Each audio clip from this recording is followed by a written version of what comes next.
analog olmayan inkişafımız var. Bunu gözü götürməyənlər var. Yığışırlar ancaq bunu danışırlar.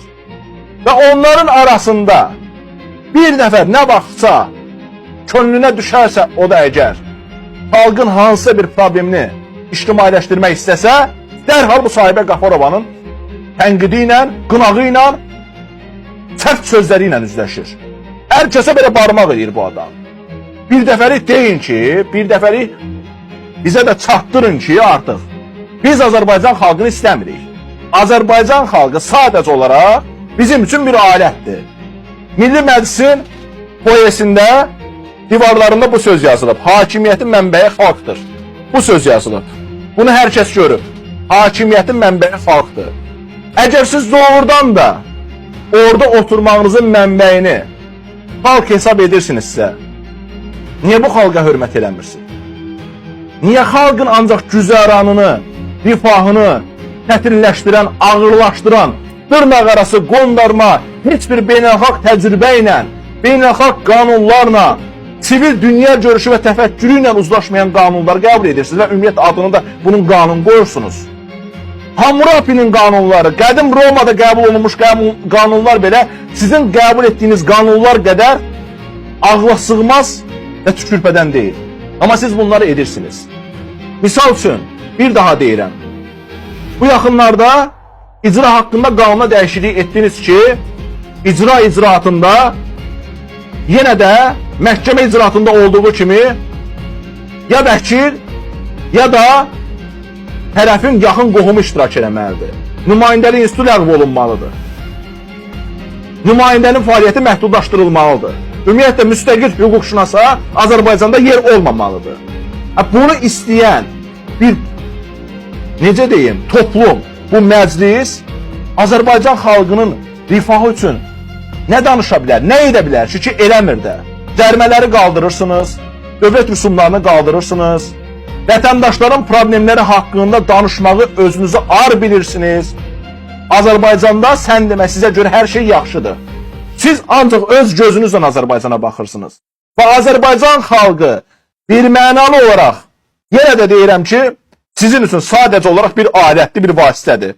Ki, dünyaya nümayiş etdirəsiniz ki, Azərbaycanda da bir dövlət var, Azərbaycanda da bir parlament var, Azərbaycan özünün bir dövlətçilik quruluşu var, dövlət quruluşu var, Azərbaycanda xalq yaşayır, insanlar birliyi yaşayır və bu xalq bizdən razıdır. Xalqın da razılığını nə ilə ifadə edirsiniz? Onun susqunluğu ilə, onun səssizliyi ilə, sistematik səssizliyi ilə. O qədər artıq bu xalqı amorf bir topluma çevirmişsiniz ki, sındırmışsınız ki, qorxu atmosferində yaşamağa məcbur eləmişsiniz ki, insan öz kölgəsindən belə bu ölkədə qorxur artıq. Öz kölgəsindən belə qorxur. Nədir, nə olub? Onsuz da bilirik ki, hər şey orada olan danışıqların hamısı sifarişlidir. Hər biri sifarişlidir. Kimsə ayda, ildə bir dəfə çıxacaq orada sifarişi danışacaq ki, xalqı narahat edən bu problemlər var. Nə olub?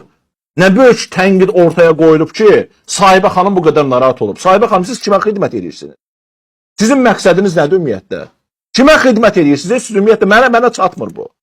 Haqqında danışılan xalq Azərbaycan xalqıdır. Ki, sizcə özünüzü belə hesab edirsiniz ki, sizi bu xalq seçib. Siz bu xalq tərəfindən sevilmişsiniz. Sizə səs verilib və siz gedib orada Milli Məclisdə spiker olmuşsunuz. Siz belə hesab edirsiniz əslində. Hər yerdə də belə deyirsiniz ki, məni xalq seçib. Madam sizi xalq seçibsə, bunu belə qəbul edirsinizsə, niyə bu xalqa düşmənsiniz? Niyə öz seçicilərinizə düşmənsiniz, Sahibə xanım? Əgər siz doğrudan da xalq seçibsə. Demək seçməyib də. Demək siz bu xalqı saymırsınız da. Bir dəfə olsun mən sizin dilinizdən eşitmədim ki, bu xalqın problemləri haqqında danışasınız.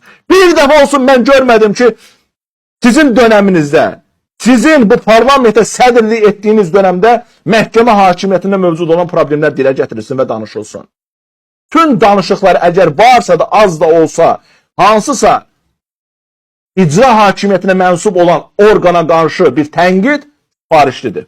Necə ki, Zahid Oruc 2022-ci ilin 16 dekabr tarixində hərbi prokurorluğun əleyhinə danışdı, hərbi prokurorluğun ləğv olunması haqqında danışdı, Tammar Vəliyevi tənqid elədi, onun nağıl danışmasını tənqid elədi.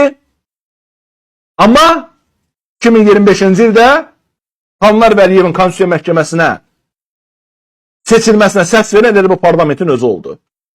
Bu riyakar parlament. Bu ikiyüzlü parlament. Parlament deməyə belə utanıram mən. Formal cəhətdən parlament statusunu daşısa da özünün bir parlament kimi funksiyası yoxdur. Yoxdur. Yəni bu məclisdə oturanların hələ bir dənəsi də belə olsun, bir nəfəri də belə olsun, səmimi şəkildə, səmimi surətdə insanlara, vətəndaşlara, xalqa canı yanarcasına öz mövqeyini ortaya qoymayıb. Qoyan varsa da belə, dərhal o, dediyim kimi, tənqid hədəfinə gəlir.